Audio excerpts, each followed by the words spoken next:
Establishments can still enforce their own mask mandates, but overall, Palm Beach County is a mask-free zone. With South Florida Media Network, I'm Bianca Blanc-Coupet. Emma's journey might have had a tragic start in China, but it's her stop right here in North Miami Beach that led her to her happy forever home. Reporting with South Florida Media Network, I'm Bianca Blanc-Coupet. The Palm Beach County School District has been given just 5 days to respond to a warning letter sent by Florida's Education Commissioner regarding their current mask mandates. Now, officials have identified the 79-year-old victim. However, they're not releasing her name due to Marsy's law, but they're asking any potential witnesses to come forward with any information they may have regarding this tragic incident. With South Florida Media Network, I'm Bianca Blanc-Coupet. Ryan Drock ordered that doctors at Palm Beach Medical Center administer a drug called ivermectin to treat his wife who was battling coronavirus. The problem is, ivermectin is a drug commonly used to treat parasitic worms in horses and other livestock. When doctors didn't listen, he filed the lawsuit.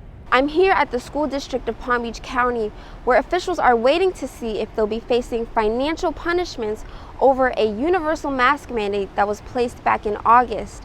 Now, just last month, Florida's Education Commissioner Richard Corcoran threatened to take action against the school board, and today, a final decision will have been made.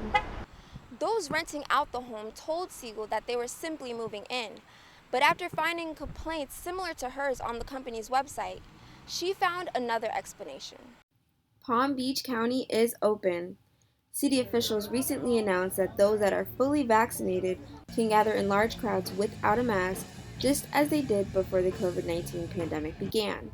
And it seems like people cannot wait to return to normal. When this first started happening in the pandemic and everybody was kind of locked in, quarantining, I think it was a little bit fun at first. It was kind of like a snow day when you were a kid, and but after a few months of that, it was like, all right, when do we get back to normal? And also benefiting from the ending of COVID precautions are business owners, ones like Yaniv Albo, who has a business in downtown Delray Beach. The biggest concern was the corona. It was the vaccine, was the dying people, was the cannot go back to life anymore. And now the opposite is true. You more have an hope than concern.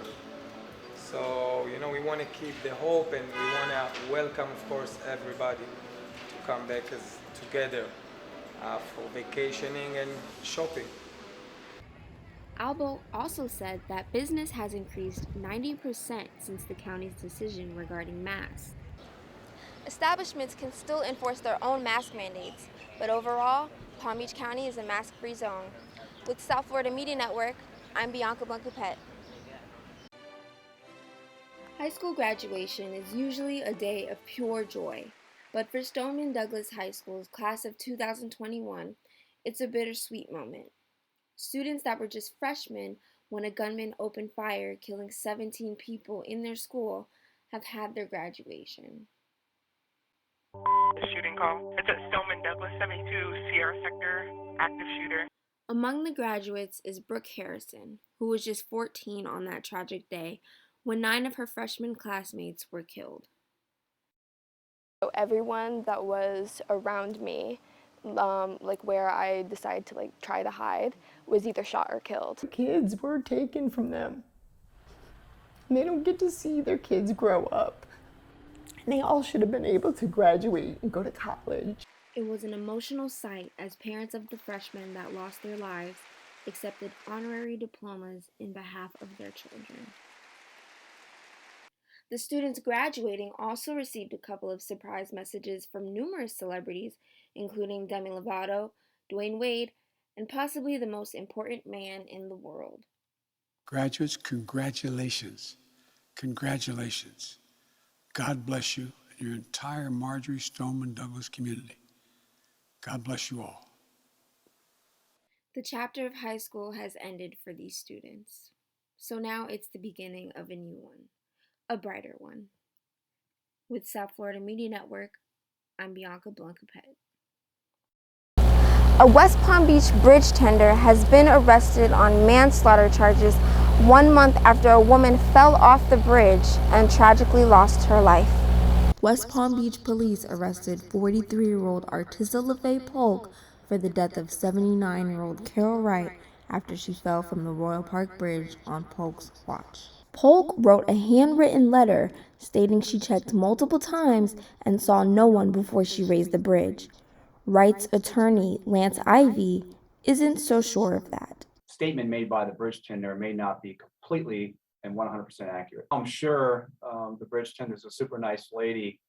It would take an extraordinary, unusual person, a special person, so to speak, to write in a narrative to their employer that they didn't do the bare minimum when someone just passed literally on their watch. So I believe, and we look forward to getting the video evidence to see whether in fact the bridge tender statement is accurate or not. Polk was also tested for drugs and alcohol to find anything that could have caused possible distraction.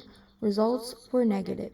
The fact that she tested negative, I mean, that's great. I'm happy to hear that, but there's more distractions out there than just illegal drugs or alcohol. But whether you're watching TV on your phone or on a TV, that's just a distraction that maybe should be looked into as well.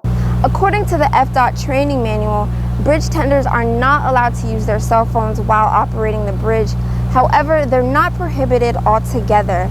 Now, there are no cameras inside the bridge houses to confirm whether or not the tender was on her phone when the incident occurred. With South Florida Media Network, I'm Bianca Blanc-Coupet.